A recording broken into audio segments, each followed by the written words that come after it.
আজকে agriculture sector নিয়ে কাজ করছি।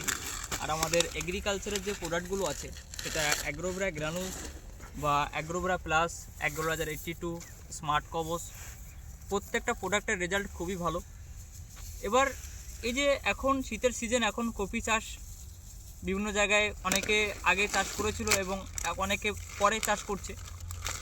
তো আজকে কপি চাষের ক্ষেত্রে আমাদের যে অ্যাগ্রোভেরা গ্রানুলসটা আছে তো কতটা কি কার্যকারী, হয়তো যদি আমি এই জিনিসটা সম্পর্কে বলি তো অনেকে হয়তো ভাববে যে এই জিনিসটা হয়তো আমি জিনিসটা সেল করার জন্যই বলছি, কিন্তু এটা যদি কোনো চাষি, যে চাষি নিজে ব্যবহার করেছে, সে যদি নিজের মুখ থেকে বলে যে এই অ্যাগ্রোভেরা গ্রানুলসটা ব্যবহার করার পরে উনি কতটা কি রেজাল্ট পেয়েছে, সেক্ষেত্রে তাদের ক্ষেত্রে অনেক সুবিধা হবে যারা হয়তো এই বাঁধাকপি ফুলকপির ক্ষেত্রে এই জিনিসটা ব্যবহার করবে কি করবে না ভাবছে।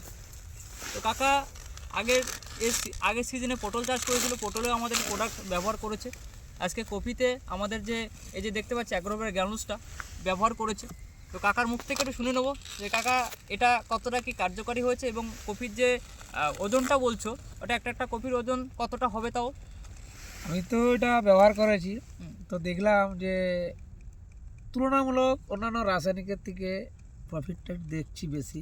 এই যে কপিটা হাতে নিয়ে রেখেছি, এটার ওজন রাসায়নিকের তুলনায় আনুমানিক 250 থেকে 300 গ্রাম ওজন বেশি হবে। আচ্ছা, তো দেখছি ভালো চলছে। চাষ করে যদি মনে না তৃপ্তি আসে সেখানে কোনো ফায়দা নেই। আচ্ছা, তো মোটামুটি একটা কপির ওয়েট কেমন হবে তোমার?